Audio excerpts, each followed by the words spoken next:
It was good to finally see you late in the season on the TV screens and talking ball for Cairns, because, look, I don't know why they didn't ask you earlier. No, I mean, I always put my hand up, just a bit of a timing thing. But, yeah, just really excited, obviously, to land it and hopefully give a bit of insights. And, yeah, it was fun. It was different. Like, at the start, I definitely was nervous, but I think I kind of settled into it by the end of it. No, you absolutely did. But, no, it's a lot of fun seeing guys that have just come out of the league on the screens and talking ball, just because, I mean, especially seeing as most of those guys on Cairns and even guys like Oscar Foreman at the Hawks still involved with the clubs, and I think it's awesome to see. And you see the players rotate around as well, like former teammates have moved to different teams, and some are coaches, Daniel Kickett, all those kind of guys. Even Kevin Leach, even though we weren't teammates, we had a good chat before the Kings game when they're up here, and he's like, "Oh, how you doing?" So it's pretty cool. Like, you catch up with guys that you had respect for back in the league, and now they're coaching the younger guys coming through. So. And it's pretty good. And to have former players, I think, just adds a bit of richness to the commentary, because they see different things than the general public kind of guys. So I think it was a bit of fun, and certainly looking forward to hopefully next year. Yeah, for sure. I don't think the general public quite understand how close-knit the basketball community is, especially in the NBL. All they see is us going at each other on the courts, and then don't see that, happy to catch up after games, and we're all friendly with each other. So it's really good to see, man. And I think even with COVID, when it was the biggest gaps in between games, you really realise how much you missed that camaraderie off the floor. And even Monday Night Hoops, when it came back on, everyone's playing again. It was just a sense of relief. So it is a tight knit community, and everyone just kind of has an eye out for each other, and enjoys the successes. And as hoops wins in the end. Great basketball was played, in this year, and just great to see. Who is the one former player or opponent that you enjoy catching up with the most, Laos? Oh, it's funny because, I was torn in this grand final because I had Sean Roos on one side and I had Jared Weeks and Steinel and Chris Levick on the other side of the Tasmania JackJumpers. So all former teammates of mine and different stages of their careers when they were playing with myself. But sort of Weeksy and Brucey were kind of my boys, so I was kind of happy for whoever won. I was just hoping it was going to get to a 5-game series. I thought Tassie could have just got over the line for some of those just to make it a bit more spicy, but congrats obviously to Brucey, who's now living the high life in Sydney and enjoying the parades and everything that goes, enjoying the spoils. But no, it's great to see those guys because they've been working hard, and you see them take their hits and you see them still stay relevant and evolve, and then they land on a team that goes all the way, and then they have the success, and now they're champions. Something I could never do on any of my teams, but we got close. But just great to see that they could have that success and just enjoy all the hard work that they put in. You made a big call early in the season when we spoke about everyone felt like Melbourne United was the championship favourites. You talked about how their age might end up being a factor if they had to play a lot of games in quick succession. Did you kind of feel like that might have playing out a little bit in the end? I do recall mentioning a dad's Melbourne United dad's army kind of approach, which the games back to that would have hindered that. But one thing I did notice, especially late in the season, I was looking at the numbers, and Tasmania JackJumpers had the highest scores off the bench. So bench production was at 27 a game. This is about 3 games to go. So they were the highest on 27. Melbourne United were second on 26. And Sydney Kings had a very top-heavy kind of unit with 19 points off the bench. So I just felt like the risk was quite high for Sydney Kings if they were to get, which they got the injury in the end, obviously to Jalen Adams. I just thought, if I just couldn't believe McVeigh and Chris Levick were injured for that game brutal. 3. That was just a gut-wrenching one because I thought, here we go. Adams is out for at least 7 to 10 days. It looked like a 5 mil hamstring tear kind of injury, just a little ping that would have set him back. And if they had their full squad or more of the guys that were performing well, McVeigh especially, Chris Levick, just hurt because they really got close in game 2. I thought, they've done it by committee the whole way and started to really see it late in the season, and it was paying off in the finals. So just pairing up teams and putting them to the sword. So I just thought, just the one regret from the final series is that they just couldn't have their full squad. But I mean, that's throwing caution to the wind, or it was just unlucky, really. But look, Tassie really impressed me. But yeah, Melbourne United just found a way to crush defeat from the jaws of victory in terms of how stacked they were and all that. And Chris Golding obviously going down, but yeah, like you said, those older bodies sometimes just take a bit longer to recover. And who would have thought in the layup line a Golding calf just goes and gets a bit of a niggle and a ping, and that sort of sends him out. So it's just really unpredictable. Oh, for sure. I think as soon as I saw that Golding was out, I thought Tassie would get it done, actually. Chris has always been that guy that can just change a game and turn it on its head just within a couple possessions, and I think that's something that Melbourne probably needed in that last game. But as a player, Cody, would you have just gotten more juice? Would you have just gone, oh, hang on a minute, would that have fired you up even more? Yeah, absolutely. But it was a very interesting game, that game 3. So look, there's no way that Melbourne shouldn't have got it done anyway. All credit to Tassie. They were all over him, and it was a lot of fun to see. Yeah, 100%. Your fist pumping after hitting a 3 was one of your great trademarks. Did you ever get so under the skin of the opposition fans that you got death threats afterwards? Death threats. I did get a lot of stares, because when you do your fist pump, you're really looking down the line, almost like, who am I fist pumping out here on the road? You look at Illawarra. They got this guy that sits behind the bench. He just goes off and he's feral. So anytime you could put a dagger on that, you'd start to direct your outward displays towards the loudest, most vocal person in the stand. So I never got this sort of knife across the throat kind of signal back to me, but you could tell you were getting under some skin when starting to put the game away and knock down a big dagger. But there's nothing greater than winning on the road. You just feel like you've sort of owned the town, at least for the night anyway, while you're celebrating. So it's certainly a lot of fun.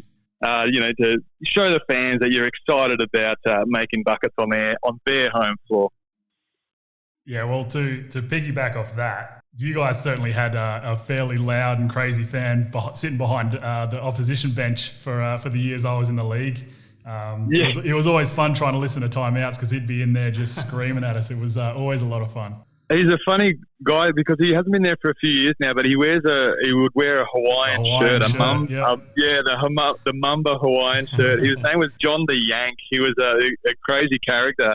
And worked out of Cairns, of course, with his business in tourism, but he would love getting to the games. And I think you need those characters at the game because fans go, oh, there's that guy again, he's going off of the team. And now the coach is complaining to the refs about a guy in the stands, and now he's done his job. So you just start going, oh, he's gotten under his skin. But yeah, then as the players, as you said, Cody, you're coming in, you're like, bloody hell, this guy's right on my hammer. Like, what the heck? How do we avoid him? Like, it's just stuff that you don't remember going into the game, but then once you're playing the game, you're like, oh, I remember this guy from last time. Over in Perth, Simon Devlin was one of the most famous ones of that. Did you ever have any run-ins with him, Louse? Yeah, no. Well, obviously, he was on my side for a couple of years there, and then not on my side. So then he didn't hesitate to give me a bit of stick. So no, I respected that because you look at those kind of characters, you go, what? You know what? You're like no one, just a fan, right? But you've worked your way into my mind, and I know exactly who you are. Yeah. Like they've done their marketing well. They've really put themselves, their brand forwards of heckling, so they're professional hecklers in a way. So, and I think they get a kick out of it once the players recognise them. So it works both ways. It's a bit of fun. Did he fire Homicide up too much for that game that you had and lost in Perth under Connor Henry? Oh, mate, we almost went through the whole year. We didn't bring up the worst memory of the Wildcats. When John really hits 10 threes on us, and then Homicide rips the jersey off, stands up on the bench and starts waving it around. And I just sort of went, oh, my goodness, this is my last game in Perth. I'm going to have to be making a move here. But in similar tone, it's the players, it's the characters that really make the game watchable because it just adds that extra layer to everything, and have those colourful characters involved in the game. What's happening in Cairns right now, Louse, with the Taipans? Some good news this week with Keanu Pinder and Bull Kowal re-signing. That just had to happen, didn't it? Oh, it's big news and I think it's a big deal. It's a big coup for the club because what you've got is Coach Ford, trying to establish a new identity. He's only been here a year, and first-year coaches will inherit players that don't necessarily align with your full philosophies. But now year 2 is so important for a brand new coach to a club, and this is his first step, signing the 2 best performers pretty much with accolades of Rookie of the Year and Most Improved. For Pinder, of course. So you're signing those guys straight up. That's a sign of good things to come. So it means that the foundation is starting to be set. It means the fans can get excited. You can start to sell, memberships and things like that, and just kind of whets the appetite for what could be. And I think it's exciting. So great move from the club, and great for those guys to want to stay as well. Still within free agency, within the club's period of not being able to speak to other teams yet, because that opens up Friday, of course. Mm-hmm. So, yeah, great to have them signed off and unavailable for the poaching. What are you hearing about both Scotty Machado in his health more than anything, and also Tahjere McCall, who became a real crowd favourite, and he fell in love with Cairns as a city as well. What are you hearing about the potential of either or both of those guys coming back? Yeah, look, I mean, unfortunately for Machado, I mean, this league will reward performance, and a lot of big dollars go around for, the point guard position, because that's the position for all the teams to really load up on your superstar. And if, unfortunately, if the performance is not there, then, the sponsorship dollars don't come flowing, because so at 9 points a game, he's just going to find it really tough to be fought over by other clubs and get that market value price that he's achieved for these last few years. So I don't know what the club's sort of going to do there, because you're running a risk. Is he better? Like, is he working through that injury and recovering? Will he be the same when he comes back at full strength? Like, it's almost a year of proving himself again before he's going to be worth the value that he's asking. And that's purely just how the market works. I mean, Cody knows how it is. You perform, then you get rewarded with the contract. If you don't perform, then you sort of back to the drawing board or looking for other options. So it's really, really competitive in that point guard, that import base, because everyone is replaceable. With Australian and New Zealand talent, there's a limited kind of pool, and you know everyone within that pool that has the ability to level up. But with imports, there's a dime a dozen guys waiting on the wings that have just completed college or had success in Europe. So he's going to face a lot of challenges in terms of that recruiting coming back to the club. Look, for Tahjere McCall, it's a different story, a really high performer. He stepped up when times are tough. He delivered when times are tough. He's an energy guy. He's an inspirational guy, inspirational athlete. Just really high level, and a player that other players will follow. Just in terms of him leading by example, makes other players want to play hard, and buying into the coach's philosophies as well. It's something that it's a player that you can really build a team around. So you got to support that kind of player with other, peripheral players and leaders and things like that. But I think the club would be well placed if they were to sign the services of Tahjere McCall and get him back for another year, because he did love Cairns. He loved it. He loved it here in the tropics. I think he found a really good home. He's known as a defensive kind of player in the G League, but he found an offensive threat, which really boosts your stocks a lot better than defense. I'm hearing Damien Martin calling me from the other side of Australia. They're going, I'm into that. I wish I had offensive rather than defensive. But so I'd be excited to see if the club can make some movement on that one probably not before free agency, because 100% he'd probably test the market. But it's certainly an interesting prospect to re-sign a guy that's played so well for this town. Yeah, for sure. And I think it's been a couple of years in a row now where Machado's kind of struggled a bit with injuries, and especially with imports, you see teams kind of just not want to go anywhere near that with guys who are fairly injury prone, which is unfortunate, because I think he's been really good. He's been really good for Cairns up until just recently. But yeah, look, McCall, I think, is certainly someone that you would try sign. And it was tough because I feel like those two didn't really play too well together. No. And look, they didn't get a whole lot of time to play together because one was out when the other was usually. But look, I think especially with signing Quollen and Keanu, I think if they can get McCall back, I think that's a really good, energetic defensive core that 40 can build around.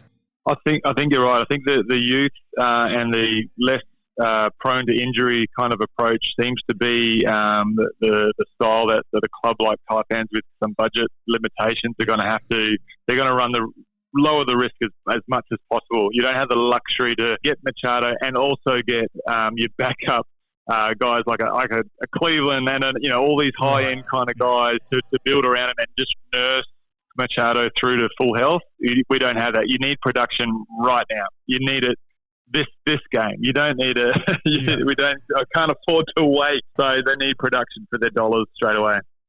Now, Loughs, we've been trying to speculate on the future of Nate Jawai a little bit on this show. We don't have a lot of insight. What can you tell us about the big fella moving forward? Yeah, look, I spoke to him before the end of the season. I did ask the question because, he's a mate of mine and everyone has their own way that they want to finish up. He's still keen to play. Like, I knew within myself that I was going to be hanging up the boots, and that was a decision that was personal for me. I wanted to be in control of that and not leave it up to the gods of, contracts and things.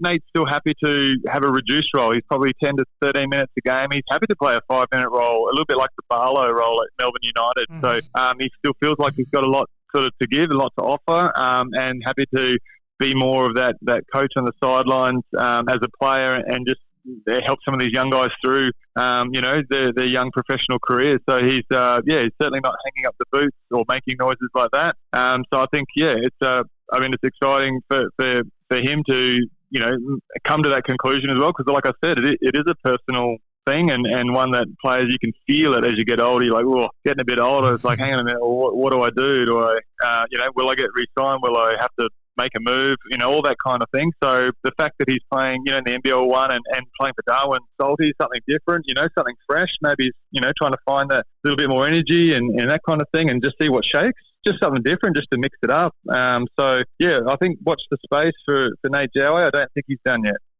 Let's hope not. Speaking of not being done yet, over the years, Loughs, I've learned to not trust your answer on this question, but I'm going to ask you anyway. Is there any chance you're going to be suiting up again for the Cairns Marlins in the NBL1 North competition?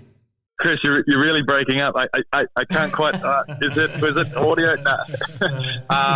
Look, I told the club that I've got a lot of things on at the moment. Like I'm just finishing a digital diploma, diploma of digital media. So I'm studying for 2 subjects. I'm doing a filming. Got a contract with Cairns Speedway, filming all the races here as events. So this is my career after basketball, right? Sort of media and filming and all that kind of stuff. So I've got a lot on the plate, especially with that study as well. And obviously still trying to do my job at Ken Frost Homes, the land developer. That's my 9 to 5. So a lot on the plate, really. I can't really lift my head to exhale until sort of mid-June.